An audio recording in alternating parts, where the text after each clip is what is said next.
नमस्कार. मालिकेच्या आजच्या भागामध्ये आपल्याला पाहायला मिळणार आहे, की इकडे मानिनी आणि काव्या दोघेही बोलत आहेत. तेव्हा जीवाही तिथे आलेला असतो. तर काव्या आणि जीवा त्यांच्या नात्याबद्दल मानिनीला कशा पद्धतीने सांगणार आहेत, ते आपण या व्हिडिओमध्ये पाहणार आहोत. त्यासाठी हा व्हिडिओ शेवटपर्यंत पहा. त्याचबरोबर चॅनलवरती नवीन असाल, तर चॅनलला नक्की सबस्क्राईब करा. त्याचबरोबर नंदिनीने सुद्धा एक निर्णय घेतलेला आहे. नंदिनीने जी गोष्ट केलेली आहे, ती सुद्धा पाहण्यासारखी आहे. ती सुद्धा आपल्याला इथे पाहायला मिळणार आहे. तर ते सुद्धा आपण या व्हिडिओमध्ये पाहणार आहोत. तर इकडे काव्या आणि मानिनी बोलत असतात. काव्या म्हणत असते की मानिनी काकू. तेव्हा मानिनी म्हणते की आता तू आली आहेस या घरामध्ये, आता माघार नाही घ्यायची. आणि तुला माहिती आहे ना, तुझा बोका तुझाच आहे. तर त्याला तुझ्यापासून कोणीही हिरावून घेणार नाही. खरं तर मला नाही कळत नाही आहे की तुम्ही दोघांनी आधीच जर ह्या गोष्टी आम्हाला सांगितल्या असत्या, तर ही वेळ आली नसती गं. तुम्ही आमच्यापासून ह्या गोष्टी लपवून ठेवल्या ना, त्याच्यामुळे हे सगळं झालेलं आहे. तुम्ही या गोष्टी लपवून ठेवायला नको होत्या, असं इकडे मानिनीचं म्हणणं असतं. तेवढ्यात जीवा तिथं आलेला असतो. जीवाला मानिनी म्हणते की ये इकडे बस इथं. तेव्हा जीवा म्हणू लागतो की आई. तेव्हा मानिनी म्हणते बस रे, मी आहे ना इथे, बस. सांग काय झालंय नक्की कशाबद्दल. आता मी तुम्हाला एक गोष्ट विचारणार आहे. तुम्ही दोघांनीही ती गोष्ट मला सांगायची आहे. नक्की काय झालेलं आहे, कशा पद्धतीने गोष्टी झालेल्या होत्या तुमच्या नात्याबद्दल. तेव्हा ते दोघंही म्हणतात आमच्यात तसं काही नाही आहे. तेव्हा मानिनी म्हणते हो बरोबर आहे, तुमच्यात तसं काही नाही आहे. पण जे होतं ते मला सांगा. आता मात्र दोघांमध्येही अवघडलेपणा येतो. दोघंही शांत राहतात. तेव्हा मात्र मानिनी म्हणत असते की बरोबर आहे, तुमच्यामध्ये तो अवघडलेपणा येतोय हे सगळं मला मान्य आहे. पण एक गोष्ट लक्षात ठेवा. काही झालं तरी हा अवघडलेपणा जो आहे, तोच दूर होणं गरजेचं आहे. जोपर्यंत तुमच्यामधला हा अवघडलेपणा दूर होत नाही, तोपर्यंत हे नातं फुलणारच नाही आहे. मला सांगा बरं तुम्ही, कसं फुलेल हे नातं? कारण तुम्ही आत्ता मला ह्या गोष्टी सांगू शकत नाही. उद्या तुम्हाला पार्थ आणि त्याचबरोबर नंदिनी हे दोघंसुद्धा तुम्हाला हे प्रश्न विचारणार आहेत. तेव्हा तुम्हाला सांगता आलं पाहिजे की नाही? आणि मग त्यांनाही तुम्हाला या गोष्टींची उत्तरं द्यायची आहेत. असं इकडे मानिनी त्या दोघांनाही सांगत असते. तेव्हा मात्र ते दोघंही शांत होतात. त्यांना कळत नाही आहे की सुरुवात कुठून करू आणि काय करू? म्हणून दोघंही शांत झालेले असतात. त्याचबरोबर इकडे जीवाला तर अगदी खोकला लागलेला असतो की सांगायचं कसं? तेव्हा मानिनी म्हणते की हे बघा, काहीही झालं तरीही तुमच्या नात्यामध्ये हा काही जो अवघडलेपणा आहे तो दूर होणं गरजेचं आहे. तेव्हा इकडे काव्या आणि जीवा दोघेही बोलायला सुरुवात करतात.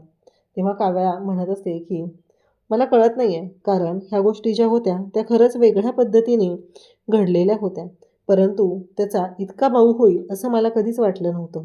कारण आम्ही दोघंजण प्रेमात पडलो. साधारण 1 वर्षापूर्वीची गोष्ट आहे. मग जेव्हा आमचं नातं सुरू झालं, मग मानिनी म्हणते, "अरे जीवा का सांगितलं नाहीस मला तू?"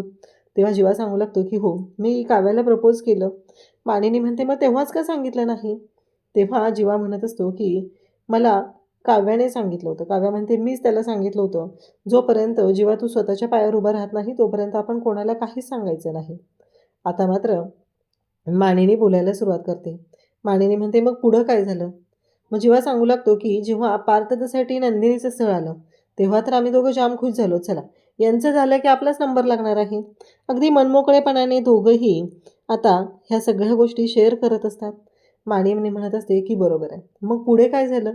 मग तेव्हा आम्हाला वाटलंच नव्हतं, की असं काहीतरी होईल. कारण ह्या सगळ्या गोष्टी ज्या पद्धतीने घडत गेलेल्या होत्या, त्या खरंच खूप भयानक होत्या. मग काव्या बोलत असते, काव्या म्हणत असते, "पण मला कळतच नव्हतं, की काय होणार आहे." कारण जे काही घडत होतं ते खूपच भयानक असं होतं. आणि ऐनवेळी लग्नाच्या दिवशी जो गोंधळ झाला, त्यानंतर तर अवघडलेपणा वाढतच गेला. काव्या म्हणते की लग्न झाल्यावर सुद्धा मी जीवाला प्रत्येक वेळेस म्हणत होते की आपण सांगायचं आहे. आणि ती मला धमकी देत होती. असं जीवा सांगतो की ती सगळ्यांना सांगणार आहे, सगळ्यांना सांगणार आहे. पण मी तिला म्हणलं की कोणाला काही सांगायचं नाही. तेव्हा मात्र इकडे मानिनी म्हणते, "म्हणजे तू एखाद्या मुलीला असं एकटं सोडलं?" तेव्हा जीवा म्हणतो की "नाही. मी प्रयत्न करत होतो माझ्या पद्धतीने, पण होऊ शकत नव्हतं. मी घरी आल्यानंतर सुद्धा ठरवलेलं होतं. पण मी नंदिनीकडे पाहिलं. मला असं वाटलं की नंदिनीला जेव्हा हे कळेल, तेव्हा नंदिनी काय करेल? कारण तिची अवस्था काय होती, हे तर आपण सगळ्यांनी पाहिलेलंच होतं. तिला कोणत्या परिस्थितीत लग्न करायला लागलेलं." मानिनी म्हणते, "अरे काव्याला पण तशाच परिस्थितीत लग्न करायला लागलेलं. काव्याला तर कोणी बोलायला चान्सच दिला नव्हता. कारण तिथं परिस्थिती जी झालेली होती ती खूप भयानक होती. कारण त्याचा विचारही कोणी करू शकत नव्हतं. काव्यावरती प्रेशर होतं आणि त्यामुळं काव्याने या लग्नाला होकार दिलेला होता, असं मानिनी सांगत असते. जीवा पण म्हणत असतो की हो, मलाही या गोष्टी माहिती आहेत, पण जे काही घडत होतं त्या सगळ्यातून मार्ग कसा काढायचा तेच कळत नव्हतं. आणि मग या सगळ्या गोष्टीला फुलस्टॉप मिळाला तो म्हणजे आम्ही फार्म हाऊसवर गेलेलो तेव्हा. कारण माझ्या छातीवरती जो टॅटू होता तेव्हा काव्या मला धमकी द्यायची की मी सगळ्यांना सांगणार आहे की तो टॅटू बघा, तो माझ्या नावाचा टॅटू आहे. पण मी तेव्हा काव्याला म्हटलं की नाही, मी सांगेल की काव्या नावाची काही एकटीच मुलगी आहे का? दुसरी मुलगी होती काव्या, तिच्या नावाचा टॅटू आहे, असं मी सगळ्यांना तिला सांगत होतो. मानिनी चिडते. मानिनी म्हणते, कळतंय का तुला, तू काय बोलतोयस तू? तिला असं एकटं पाडलेलं आहेस तू? तेव्हा जीवा म्हणत असतो की नाही, कारण परिस्थितीच तशी होती ना. बघ ना, ऐन लग्नाच्या दिवशी त्या एका मुलीला चक्कर आली म्हणून मी तिला घेऊन बाहेर गेलो, हॉस्पिटलला गेलो. येताना मला दिसलं की नंदिनी किडनॅप होते, म्हणून मी नंदिनीला सोडवायला गेलो आणि नंदिनीला घेऊन आलो तर तोपर्यंत फार उशीर झालेला होता. येऊन आम्ही पाहिलं तर काव्या आणि पारदादाचं लग्न झालेलं होतं. आणि त्यानंतर मी काव्याला बोलायला गेलेलो की आत्ता चल, तू काढ ते मंगळसूत्र, आत्ता जाऊन आपण सगळ्यांना सांगूया. पण काव्याने ऐकलं नाही आहे. काव्या म्हणते की मी नाही ऐकलं, मला जीवाने तेव्हा सांगितलं होतं ते मंगळसूत्र काढ गळ्यातलं, पण मी तयारच नव्हते. कारण लग्न कोणत्या परिस्थितीत झालेलं, आत्ता पुन्हा तिथं राडा नको होता मला, म्हणून ते मंगळसूत्र मी तेव्हा काढलं नाही. तेव्हा मात्र मानिनी म्हणते की काय हे किती सोचलंय का तुम्ही? म्हणजे विचार करा ना, लग्न झालं आणि त्यानंतर तुम्ही दोघं एकत्रच घरात होता. तेव्हा काव्या म्हणते की मी प्रत्येक वेळेस देशमुखांना त्रास दिलेला आहे आणि जीवालाही त्रास दिलेला आहे. मी जीवालाही सांगायचे की नाही, मला ह्या सगळ्या गोष्टी अशा पद्धतीनं हव्या आहेत. पण बघितलं ना, हे सगळं काय होऊन बसलेलं आहे आणि या सगळ्या गोष्टी अशा घडत गेलेल्या आहेत, असं इकडे ती सांगत असते. तेव्हा मात्र या सगळ्या बोलण्यातून एकच गोष्ट क्लिअर होत असते आणि ती म्हणजे की या सगळ्यामुळं जो काही प्रॉब्लेम क्रिएट झालेला आहे तो सोडवणं गरजेचं आहे. असं वाटत असतानाच इकडे मानिनी म्हणते की किती सहन केलं तुम्ही? तेव्हा आम्हाला नंतर कळत गेलं, म्हणजे तो टॅटू जळाला आणि सगळ्या गोष्टी सॉल्व्ह झाल्या. कारण तो टॅटू जोपर्यंत होता तोपर्यंत आम्हाला असं वाटत होतं की ह्या सगळ्या गोष्टी संपणार नाही आहेत. पण मला कळायला लागलं की देशमुख माझ्यासाठी काय आहे आणि मी देशमुखांसाठी काय. तेव्हा इकडे जीवासुद्धा सांगतो की मलाही त्याच वेळी समजलं की नंदिनी माझ्यासाठी आहे, म्हणजे आम्हाला ग्रीन फ्लॅग मिळाला. हे ऐकल्यानंतर मात्र इकडे मानिनी म्हणते, ग्रीन फ्लॅग म्हणजे काय? कारण देशमुख माझ्यासाठी वाटेल ते करायला तयार असायचे, मला समजून घ्यायचे. त्याचवेळी इकडे जीवासुद्धा तेच बोलत असतो. जीवा म्हणत असतो की नंदिनी माझ्यासाठी ते सगळं करायची. नंदिनीने सुद्धा मला तेवढंच समजून घेतलेलं होतं. काव्याला मी प्रत्येक वेळी सांगत होतो, पण जेव्हा एकदा तो टॅटू जळाला त्यानंतर गोष्टी क्लिअर झाल्या. कारण लग्नाच्या दिवशी खूप प्रयत्न केलेले होते. मला काव्याने सुद्धा प्रत्येक वेळेस सांगितलेलं होतं की ती या गोष्टी अशा पद्धतीने करणार आहे, परंतु मी मात्र तिला म्हणत होतो की तू काहीच करू शकत नाही. मानिनीला खरं तर राग येतो. मानिनी म्हणते, मी तुझ्यावर असे संस्कार केलेत का, एखाद्या मुलीला असं एकटं सोडायचं? तेव्हा जीवा म्हणतो, काय करणार होतं सांग ना, कारण परिस्थितीच अशी ओढवलेली होती, त्याचा विचारच करू शकत नव्हतो आणि या सगळ्या गोष्टी अशा पद्धतीने घडत होत्या. त्यामुळं माझ्याकडे कोणता पर्यायच नव्हता, कारण नंदिनीलाही जपणं तेवढंच गरजेचं होतं. मग आम्ही दोघं आमच्या नात्यामध्ये पुढे जाऊ लागलो आणि मग मला पारदेशमुख आवडू लागले. तर इकडे जीवा सांगत असतो की मी नंदिनीमध्ये रमत चाललो. नंदिनी माझी जी काळजी घ्यायची या सगळ्या गोष्टींमुळं.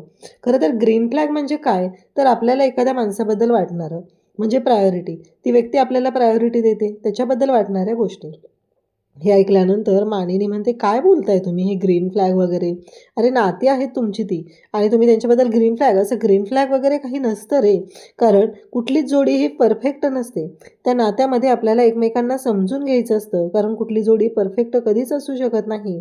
कारण काहीही झालं तरीही आपल्याला आपल्या पार्टनरला समजून घ्यायचं असतं. प्रत्येक वेळेस त्याच व्यक्तीने तुम्हाला समजून घेणं असं गरजेचं नाही. तुम्हीही त्या व्यक्तीला समजून घेतलं पाहिजे. त्याग करण्याची तयारी तुमची स्वतःचीही पाहिजे, तरच ह्या गोष्टी होऊ शकतात. असं इकडे मानिनी त्या दोघांनाही सांगत असते. आणि तुमच्या आयुष्यात मान्य आहे मला, तुम्ही ग्रीन फ्लॅग म्हणताय, पण ते दोघंजण जे आहेत ना, म्हणजे पार्थ असू दे, नंदिनी असू दे, ते दोघंही खरंच खूप चांगले आहेत. त्यामुळं तुमच्या दोघांना आता माघार घ्यायची नाही. कारण काहीही झालं तरीही तुम्ही दोघांनी एकमेकांना म्हणजे एकमेकांची, तुमच्या पार्टनरची साथ द्यायची आहे, असं मानिनी या दोघांनाही समजून सांगत असते. काहीही झालं तरीही तुम्ही तुमच्या पार्टनरपासून मागं फिरायचं नाही आणि कितीही वेळ लागला तरीही लागू द्या, पण ह्या सगळ्या गोष्टी व्यवस्थित अशाच होणार आहेत, असा मानिनीने विश्वास दिल्यानंतर या दोघांनाही खरंच खूप बरं वाटू लागतं. फायनली कुठंतरी वाटायला लागले की आपल्या आयुष्यामध्ये काहीतरी चांगलं घडणार आहे. कारण मानिनीचं म्हणणंही तेवढंच खरं आहे की कितीही असलं तरीही तुमच्याकडून जर चूक झालेली आहे, तुम्ही ही गोष्ट सांगायला हवी होती, मान्य आहे मला. तुम्ही सांगितली नाही आहे, तर न सांगण्याला पण तेच कारण आहे, की जर तुम्ही ही गोष्ट सांगितली असती, तर खूप अवघड झालं असतं. नंदिनी सोडून जाईल या भीतीने तू सांगितलेली नाही आहे जीवा. आणि पार्थच्या बाबतीतही तेच झालेलं आहे. पण ते दोघं दुखावले गेलेत ना, त्यांना आपणच समजून घ्यावं लागणार आहे. जर त्यांना आपण समजूनच नाही घेतलं, तर मात्र कसं चालेल सांग बरं? असं इकडे हे दोघंजण दोघांच्या बाबतीत मानिनी बोलत असते, दोघांना समजून सांगत असते, की आता नात्याला कशा पद्धतीने न्याय दिला पाहिजे, काय केलं पाहिजे आणि गोष्टी कशा सोडवत नेल्या पाहिजेत, हे सगळं मानिनी सांगत असते. तेव्हा मात्र दोघांनाही खरंच खूप बरं वाटतं. आज कितीतरी दिवसानंतर मन मोकळं केलेलं आहे, मन त्यांचं हलकं झालेलं असतं आणि त्यामुळं दोघंही खरंच खुश असतात. तेव्हा काव्या म्हणते, की मलाही निघायला लागेल, घरी सगळे वाट बघत असते. असं म्हणत काव्य आता तिथून निघत असते. त्याचवेळी जीवासुद्धा मानिनीला मिठी मारतो आणि म्हणतो, की मी नक्कीच प्रयत्न करणार आहे, काही झालं तरीही मी नंदिनीला परत आणणार आहे, असं तो सांगू लागतो.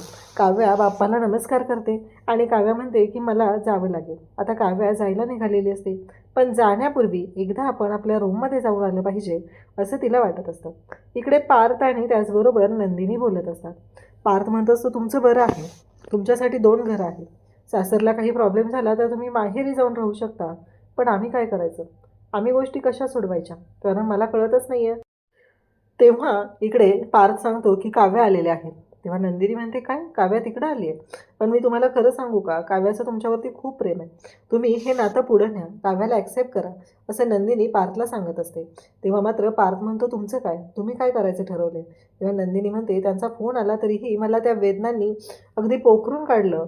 त्या आठवणींनी मला त्रास झालेला आहे. मी जीवासोबत नाही राहू शकत आहे, असं नंदिनीने सांगितलं असतं. कारण काहीही झालं तरीही मला प्रत्येक वेळेस असंच जाणवतंय, की मी चुकले. मी तिला समजून घेतलेलं नाही आहे आणि त्यांना दोघांना वेगळं करण्यामागे मी आहे, ह्या गोष्टी मला जाणवत आहेत, असं नंदिनी बोलत असते. इकडे काव्या रूममध्ये आलेली असते. काव्याला आठवत असतात त्या आठवणी. कारण तिला माहिती असतं, की ती नसते तेव्हा पार्थ तिची क्रीम वापरायचा, तिचा परफ्यूम वापरायचा. पार्थला ह्या सगळ्या गोष्टी खूप आवडायच्या. इव्हन मागच्या वेळेस तर काव्याने अशा पद्धतीने पार्थच्या चेहऱ्याला क्रीम लावलेली होती, तेव्हा विक्रम आलेला होता आणि विक्रमसुद्धा तिकडे पार्थकडे पाहून हसलेला होता. या सगळ्या गोष्टी त्या दोघांनाही आठवत असतात, काव्याला आठवत असतात, त्या रूममधला प्रत्येक क्षण. तर इकडे काव्या म्हणत असते, की या रूमने पाहिलं आहे, काव्यार्थ होताना या रूमने पाहिलेला आहे, काव्यार्थचा प्रवास या रूमने पाहिलेला आहे.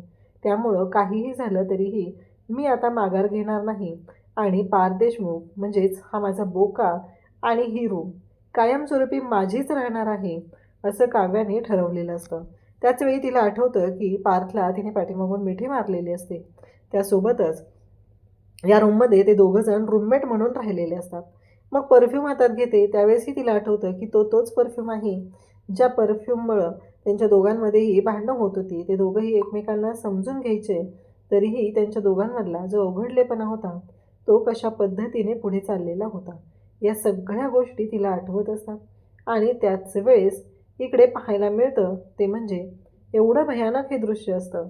कारण तिला त्या गोष्टी आठवत असतात, कशा पद्धतीने हे सगळं आपण बदलवणार आहोत, या गोष्टीसुद्धा तिला जाणवत असतात. त्यासोबतच ती म्हणत असते, की काहीही झालं तरीही आपल्याला ह्या सगळ्या गोष्टी ज्या आहेत, तेव्हा मात्र आता या सगळ्यातून मार्ग कसा काढायचा हे सुद्धा ती ठरवते आणि या सगळ्यातून मार्ग काढण्यासाठी तिची तयारी सुरू झालेली असते. त्यासोबतच इकडे पाहायला मिळतं ते म्हणजे काव्या तिथं काव्याचं जे स्केच काढलेलं असतं पार्थने, ते हातात घेते आणि ते स्केच ती पाहू लागते. जेव्हा काव्या ते स्केच हातात घेते, तेव्हा मात्र काव्याला जाणवतं, की नाही, देशमुख अजूनही माझे आहेत आणि देशमुखांना मी कोणत्याही परिस्थितीमध्ये माझ्यापासून मी दूर होऊ देणार नाही. ही रूम आणि देशमुख माझेच आहेत, असं काव्याचं ठरलेलं असतं. काव्या म्हणत असते, की काहीही झालं तरीही मी तशा पद्धतीने ह्या सगळ्या गोष्टी हँडल करणार आहे, हे तिने ठरवलेलं असतं. पण इकडे रम्याची मात्र आता वाट लागली आहे. रम्याला या गोष्टींचा त्रास होतो आहे. कारण रम्याला माहिती आहे, की पार्थकडे आता काव्या येत आहे आणि जर काव्या पार्थकडे आली तर आपल्याला खूप अवघड होणार आहे. त्यामुळं रम्या विचार करत असते. रम्या म्हणत असते, की काहीही झालं तरीही मी या काव्याला पार्थपासून दूर ठेवणार आहे, तेव्हा मात्र इकडे तिला वसू म्हणते की अरे कसं शक्य आहे हे सगळं करणं, कारण या सगळ्या गोष्टी करणं तेवढं शक्यच नाही आहे. कारण एक गोष्ट विचार कर ना, की आत्ता जर का ती आली तर तुझं काय होईल, ती मांजरीन. तेव्हा इकडे बोलते ती म्हणजे रम्याच्या बाबतीत रम्या बोलते की ती मांजर असली तरी मी मात्र वाघीण आहे आणि त्या दोघांना एकत्र कधीच येऊ देणार नाही.